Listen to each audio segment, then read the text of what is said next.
Mayor পদে বসে নগর পরিচালনা করার পরিকল্পনা আমার ছিল না। আমাদের শীর্ষ নেতৃত্বের পরামর্শক্রমে অবৈধ তাপসের বিরুদ্ধে পাওয়া রায়টি একটি স্থায়ী দলিল হিসেবে প্রতিষ্ঠার জন্য আইনের শাসনের চূড়ান্ত বিজয়ের একটি প্রমাণ হিসেবে রাখার জন্য সিদ্ধান্ত নেওয়া হয়। সেই প্রক্রিয়ার সর্বশেষ ধাপ এই শপথ গ্রহণ অনুষ্ঠান, যা কেবলই একটি আনুষ্ঠানিকতার মধ্যেই সীমাবদ্ধ থাকবে এবং এই প্রক্রিয়া পদে পদে বাধাগ্রস্ত করতে গিয়ে শেষ বেলায় গিয়ে অন্তর্বর্তীকালীন সরকার যে দল নিরপেক্ষ নয়, আমাদের সেই বয়ানটি চূড়ান্তভাবে প্রমাণিত হয়েছে।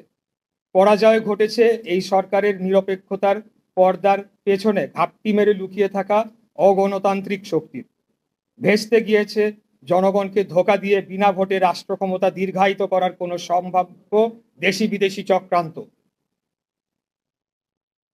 আর বিজয় হয়েছে গণতন্ত্র প্রতিষ্ঠা ও বাংলাদেশের স্বাধীনতা সার্বভৌমত্বের অতন্ত্র প্রহরী জনগণের। এই জনগণ এখন কাউকে অন্ধবিশ্বাস করার পরিবর্তে সর্বদা সজাগ থাকবে। আমরা এই জনগণকে সুসংগঠিত করে ফ্যাসিবাদ পরবর্তী বাংলাদেশের গণতান্ত্রিক উত্তরণের যাত্রাকে অবশ্যই সফল করবে ইনশাআল্লাহ। অর্থাৎ যে কোনো মূল্যে যে একটি সুষ্ঠু সঠিক নির্বাচনের মাধ্যমে জনগণের সরকার প্রতিষ্ঠা করবই, এবং এর বিরুদ্ধে কোনো ষড়যন্ত্র চেষ্টা করা হলে যে কোনো মুহূর্তে জীবন দিয়ে হলেও লড়াই করে জনগণের ভোটের অধিকার আদায় করে নিব ইনশাআল্লাহ। আল্লাহ হাফেজ। বাংলাদেশ জিন্দাবাদ। বাংলাদেশ জাতীয়তাবাদী দল জিন্দাবাদ। ধন্যবাদ সবাইকে।